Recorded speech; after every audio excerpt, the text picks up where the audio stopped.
back when we started this thing, we were at Plant Hall at the University of Tampa. Plant Hall is the home of the Plant Railroad system and was the hotel that Teddy Roosevelt stayed in and all of the Rough Riders and that sort of thing.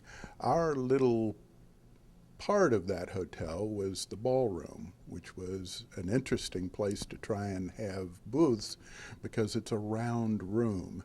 So all of the booths were sort of oddly shaped. We had just 30 exhibitors the first year, several of whom we had to give away booths in order to fill up the room. We couldn't get enough dealers to come down from the north, in spite of the snow and all. And so we had Conglomerati Press and I believe the local historical society and that sort of thing. We had just started the Florida Antiquarian Booksellers Association.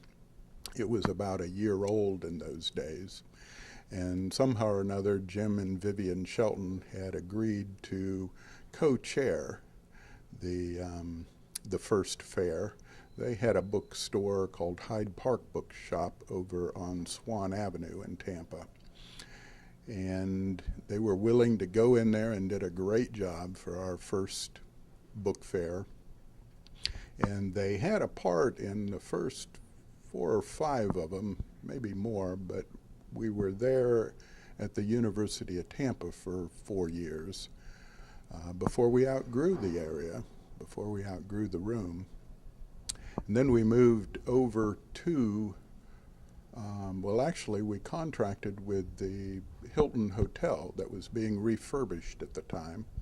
And they promised us, however, that they'd be completely done and there'd be no problem whatsoever in time for our book fair.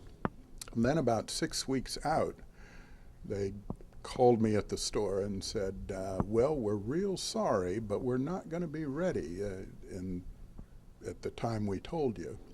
So we scurried around and found an empty floor of the city center, which was fortunately just across the parking lot from the hotel at that time. The floor really was unfinished, and we had a hard time with the concrete dust that year. But we had a great view of the spring training down at Al Lang Field that year. We were up on about the 4th floor and could watch all the games out the windows, and that was fun. After that, we spent about 5 years at the Hilton Hotel, first of all in their ballroom and then expanded down to some of the hallways and what have you. Lee Harrer in those days was the chairman of the fair and did a great job. Brought his military organization to the thing and got us on the right track. About that time, too, we had Larry Kellogg come on board, who was far more professional than any of the rest of us. And he continued for about 16 years, I guess. After we were at the hotel, we moved to the activity center at the University of South Florida. They certainly welcomed us with open arms, and we had a good run there.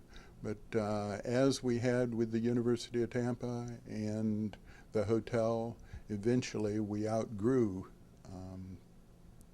the activity center of the University of South Florida. We had at that time about 84 booths, I guess, at the University of South Florida. And so we moved here to the St. Petersburg Coliseum, which is the perfect location. It's got exactly the right ambience for our book fair and has served us very well. Now we have about 115 or 120 dealers every year and continue to have a waiting list for people who'd like to come down and be one of our exhibitors. Along the way, our public here in the Bay Area has continued to support us. And this book fair, unlike many of the others, continues to grow whereas many of the other book fairs around the country have fallen by the wayside. Back in the mid-'70s, I worked out in Sacramento, California with Herb Kaplan at Argus Books. And we went in the mid-'70s to one of the great San Francisco book fairs at one of the Nob Hill hotels. And